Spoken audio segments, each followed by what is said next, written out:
செவிலியர்களும் அரசு சக ஊழியர்களும் கடைக்கிற ஊழியர்களும் யாரும் இல்லாம இந்த கட்டமைப்பு கிடையாது.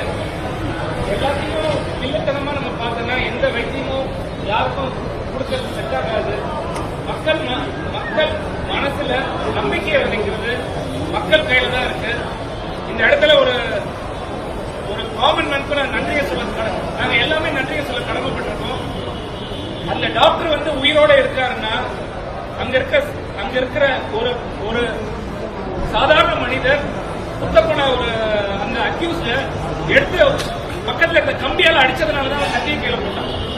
அந்த தைரியமா இருந்த அந்த ஒரு மக்களும் இன்னைக்கு வந்து ஒரு அரசு மருத்துவமனை வழியை புரிஞ்சு அந்த மருத்துவனை காப்பாற்றப்பட்டது நம்ம உள்ள இருக்கக்கூடிய ஒரு மக்களும் ஒரு நோயாளியும் தான். இந்த மருத்துவர்கள் கை எல்லாருக்கும்